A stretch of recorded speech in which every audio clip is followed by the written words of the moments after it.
오늘 첫 번째로 우리가 살펴볼 단어는 이제 의라는 단어인데요. 하나님의 이 이제 디카이 오시네 한번 따라해 볼까요? 디카이 오시네. 예, 좀 어색하긴 하죠. 예, 뭐가 오시네죠? 네, 이제 하나님의 의에 대해서 우리가 살펴보려고 하는데 우리 성도님들은 의에 대해서 어떻게 생각하십니까? 의를 무엇이라고 정의를 하십니까? 아주 간단하게 이제 생각을 하면 이제 의롭다, 예, 의로움, 정의, 공의, 약간 이제 이런 것들을 아마 생각할 거라고 보는데요. 이제 이 디카이오시네라는 이 단어가 이제 구약에서는 어떤 단어하고 유사하냐면 거의 뜻이 차데크라는 단어하고 이제 뜻이 거의 비슷합니다. 구약의 차데크라는 단어는 올바름, 정의, 의롭게 하다라는 그러한 의미입니다. 이제 단순히 도덕적으로 완전한 이제 그러한 것들을 넘어서는 상당히 깊은 의미를 담고 있는데요. 이 디카이 오시네의 단어에 이제 기본 어근이 되는 단어는 디케라는 단어예요. 예, 우리 성도님들 지금 약간 힘들어하시는 것 같은 그 느낌 때문에 제가 마음이 살짝 어려움도 있지만 그래도 계속 해보겠습니다. 디케라는 단어인데 정의로운 판결, 올바른 관계를 의미해요. 정의로운 판결, 올바른 관계. 이제 이 단어는 고대 헬라 세계에서는 주로 법정에서 이 단어가 법정에서 사용되었던 용어입니다. 하지만 성경에서 사용이 될 때에는 단순한 법적 개념을 넘어서서 하나님과 인간 사이에 관계적 차원을 포함하고 있다라고 우리 성도님들이 생각을 하시면 되겠습니다. 그러니까 이 의라는 것이 단순한 그러한 정의가 아니라 관계적인 부분도 있다라고 여기시면 된다는 건데, 이 단어가 가지고 있는 의라는 단어가 가지고 있는 이중적인 의미가 있어요. 첫 번째는 우리가 가장 기본적으로 생각하는 하나님은 완전히 의로우신 분. 이건 뭐 당연하죠. 하나님이 완전히 의로우신 분이시기 때문에 하나님이 싫어하는 게 있죠. 뭐냐면 죄입니다. 그래서 죄를 미워하고 심판하시는 그러한 거룩한 속성을 하나님이 가지고 있다라고 우리가 생각을 해요. 그런데 반면에 이중적이다라는 것은 그 반대의 의미인데, 하나님께서 주시는 의, 방금은 이제 완전히 하나님께서 의로우신, 그래서 죄를 심판하신 분이라면 하나님께서 주시는 의가 있어요. 이건 뭐냐면 하나님이 죄인에게 선물로 주시는 의를 의미하는 겁니다. 우리를 구원하시고 또 회복시키시는 은혜의 행위, 이것이 하나님께서 주시는 두 번째 의라고 기억을 하시면 되겠습니다. 하나는 심판, 하나는 구원을 선물로 주시는 것, 이렇게 생각을 하시면 되는데, 우리가 잠깐 시편 말씀을 한번 살펴보겠습니다. 시편 98편 2절 말씀 같이 한번 읽어볼까요? 시작. 여호와께서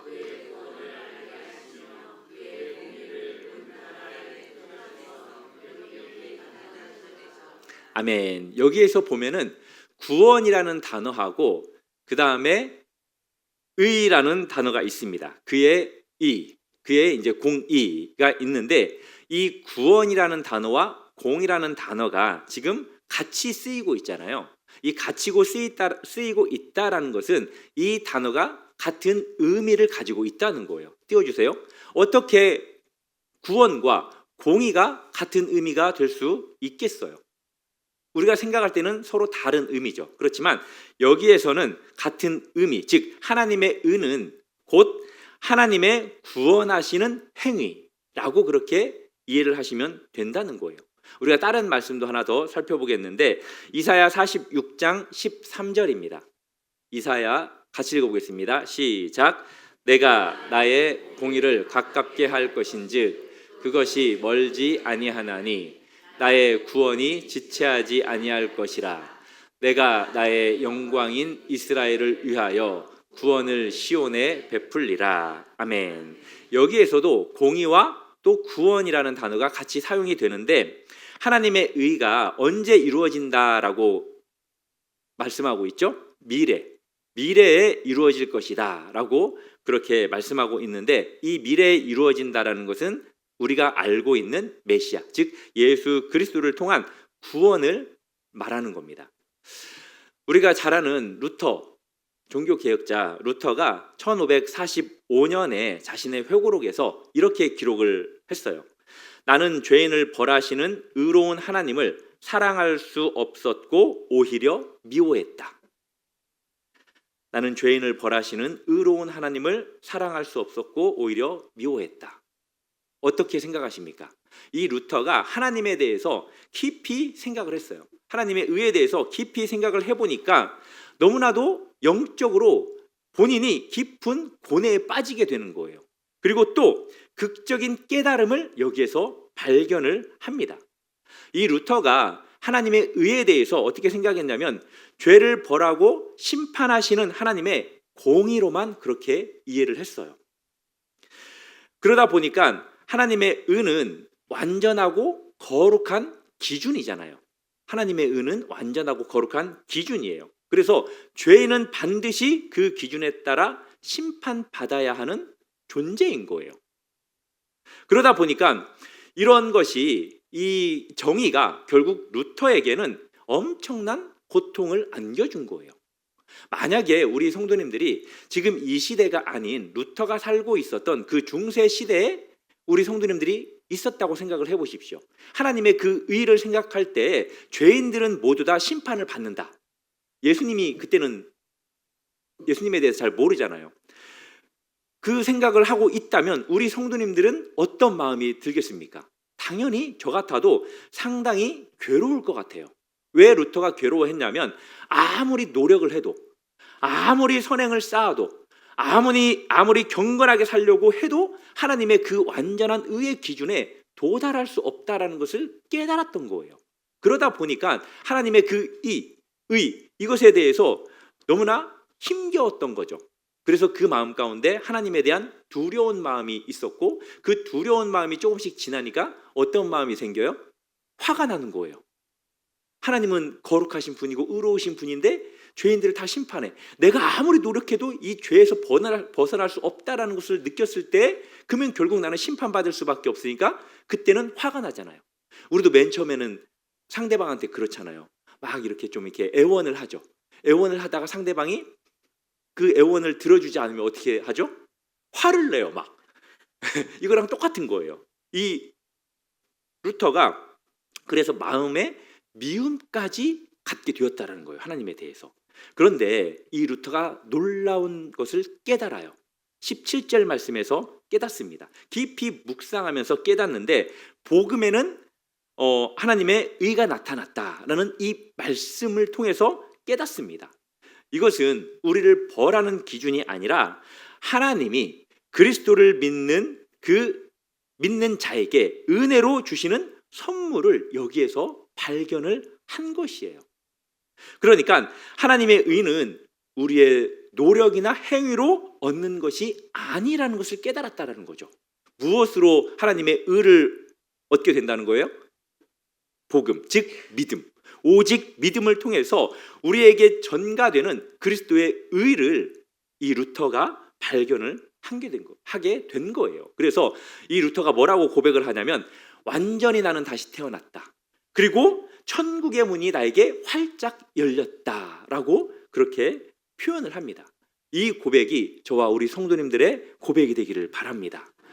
이 하나님의 의라는 것이 우리 성도님들에게 혹시라도 두려운 것으로 여기지 마시고, 이 의를 통해서 내가 구원받은 백성이 됐다라고 그렇게 여기시기를 바랍니다. 이제 17절에 믿음으로 믿음에 이르게 하나니라는 말씀이 있는데요. 이 표현은 단순하게 보이지만 구원의 핵심입니다. 구원의 핵심.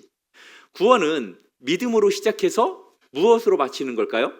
맞아요. 믿음으로 마치게, 완성하게 되는 거예요. 시작도 믿음이고요, 과정도 믿음이고요, 완성도 믿음이에요. 그래서 믿음이 너무너무 중요한 겁니다. 그 찬양 아시죠? 믿음이 이기네, 믿음이 이기네, 믿음이 온 세상 이기네.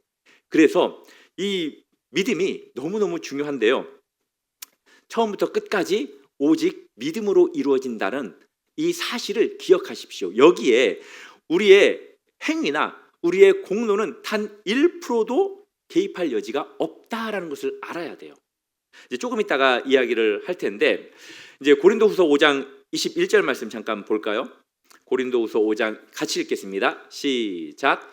하나님이 죄를 알지도 못하신 이를 우리를 대신하여 죄로 삼으신 것은 우리로 하여금 그 안에서 하나님의 의가 되게 하려 하심이라. 아멘. 이제 이 하나님의 의가 예수 그리스도의 그 십자가의 대속을 통해서 이루어졌죠. 이제 이 십자가에서 무엇이 이루어지냐면 교환이 이루어져요. 교환이.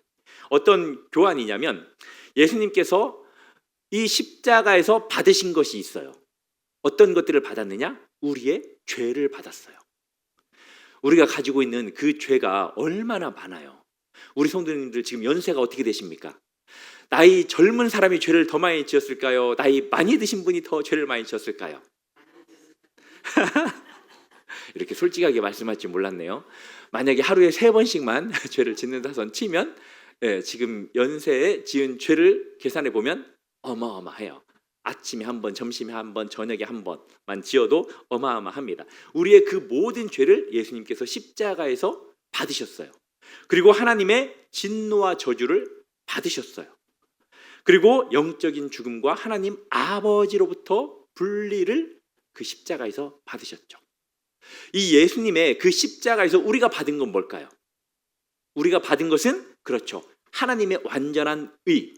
하나님의 완전한 의를 우리가 어디서 받았냐면 예수님께서 지신 그 십자가에서 받았고요. 또 하나님의 사랑과 축복을 받았고요. 영생과 하나님과의 그 단절에서 화목해 되는 그것을 우리가 받았다라는 겁니다. 이것이 우리가 이제 구원론이라고 하잖아요. 우리 기독교의 구원론의 가장 핵심적인 신비로운 진리이기도 합니다. 바울이 어디를 인용하냐면 하박국 말씀을 인용을 해요. 우리가 너무나도 잘 알죠. 하박국 말씀 2장 4절. 오늘 본문에도 있는데 오직 의인은 믿음으로 말미암아 살리라.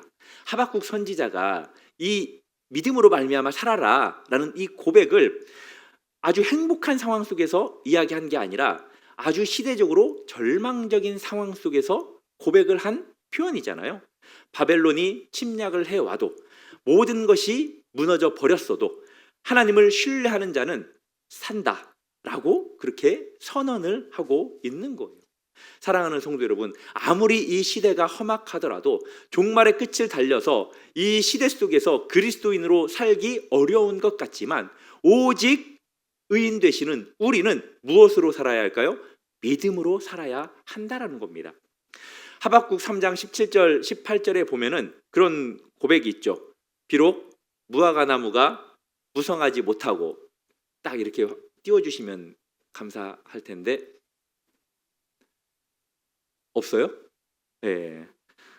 아무튼 외양간에 소가 없고 그래도 나는 여호와로 말미암아 즐거워하며 나의 구원의 하나님으로 말미암아 기뻐하리라.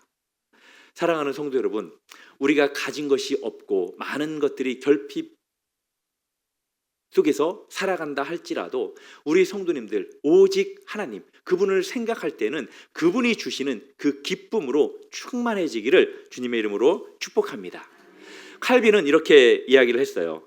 믿음은 하나님의 자비하심에 대한 확고하고 확실한 지식이며 그리스도 안에서 우리에게 값없이 주시는 약속에 근거한 지식이다.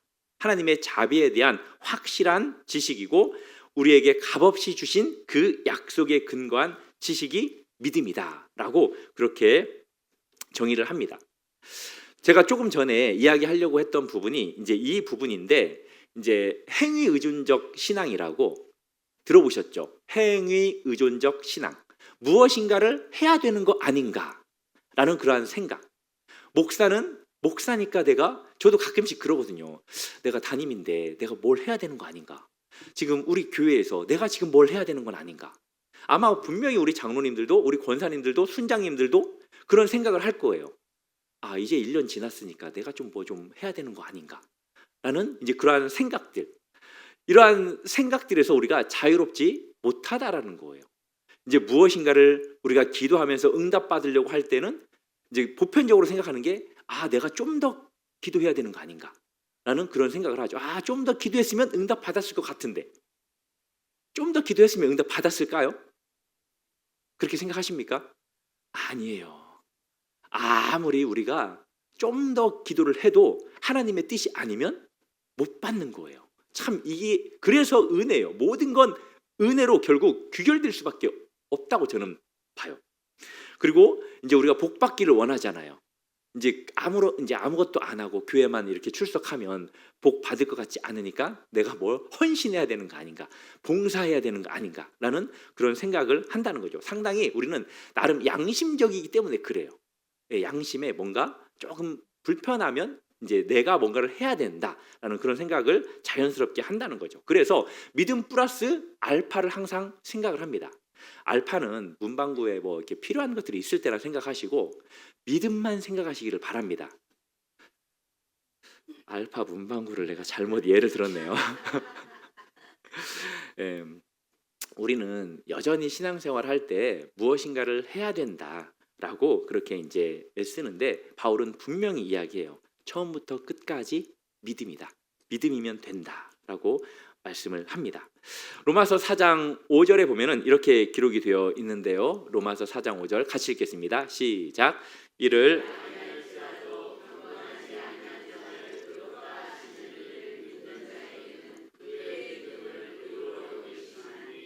아멘.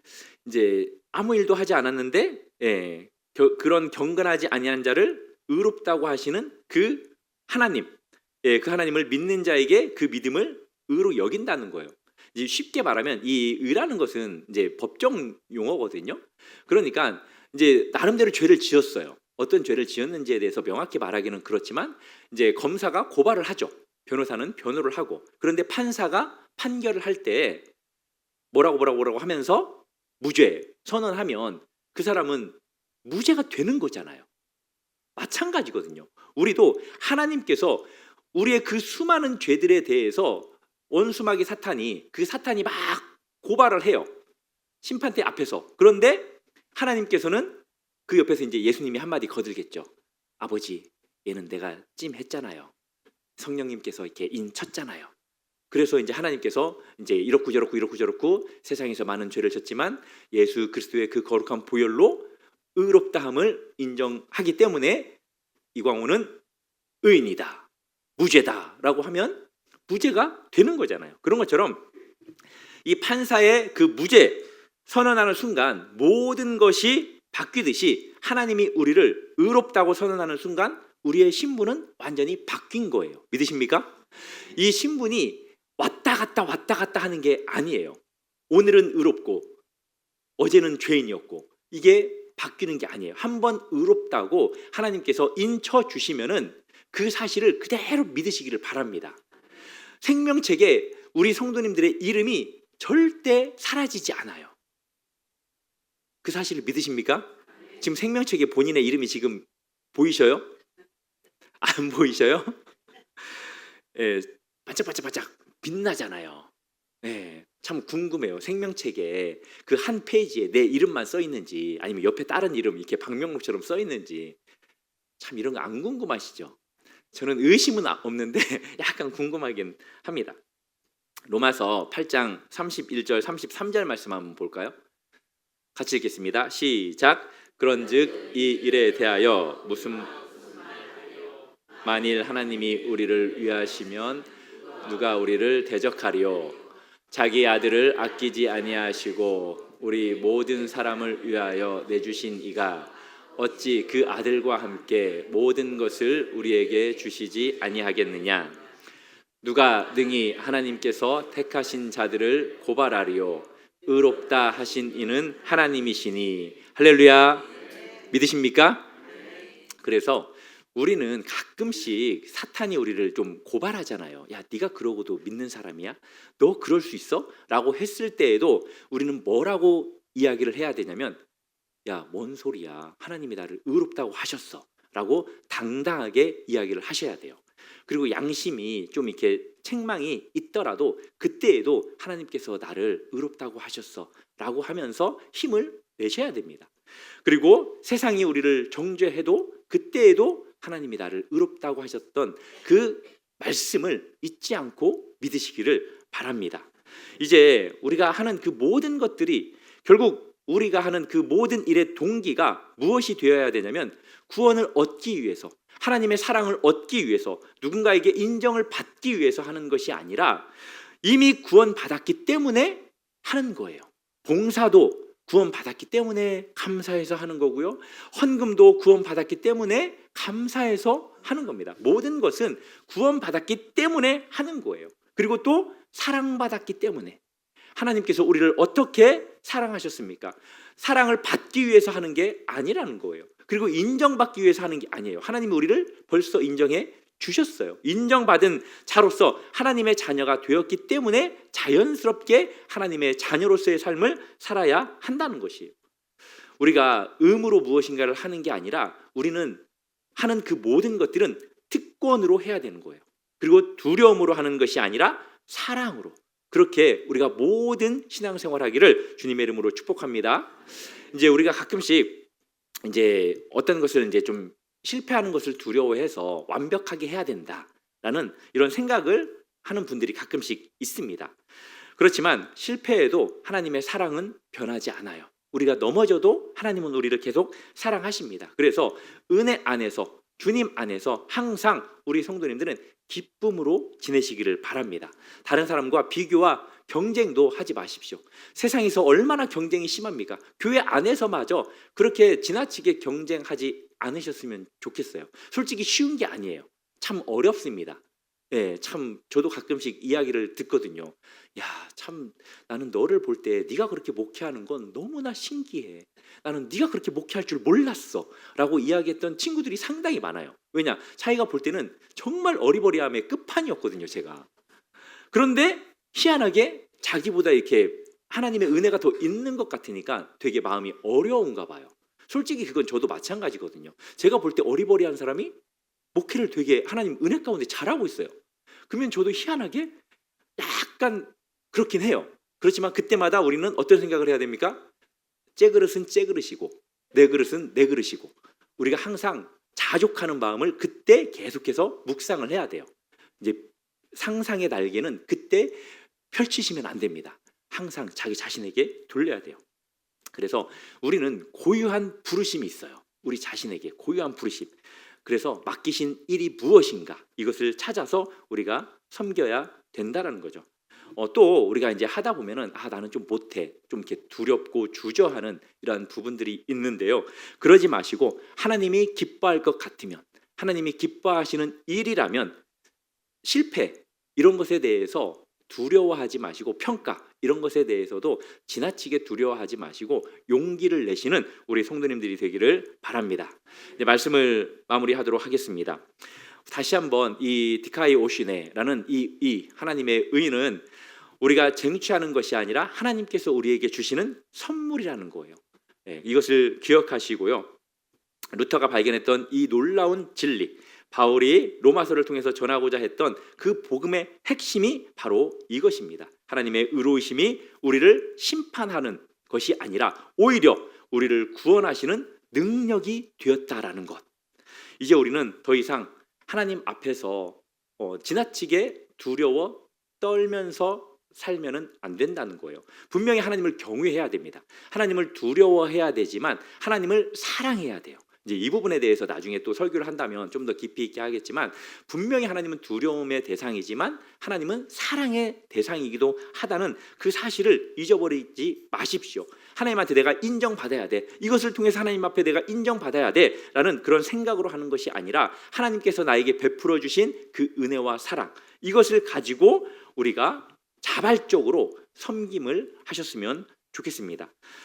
이 놀라운 은혜의 선물을 믿음으로 우리가 잘 수납하시고 또 그 안에서 참된 자유와 기쁨을 누리며 사시기를 주님의 이름으로 축복합니다. 이 복음의 능력이 우리의 삶을 통해서 이 세상에 드러나되 바울처럼 이 복음을 결코 부끄러워하지 마시고 담대히 전하는 증인의 삶을 살아가는 저와 우리 성도님들 되기를 주님의 이름으로 축복합니다.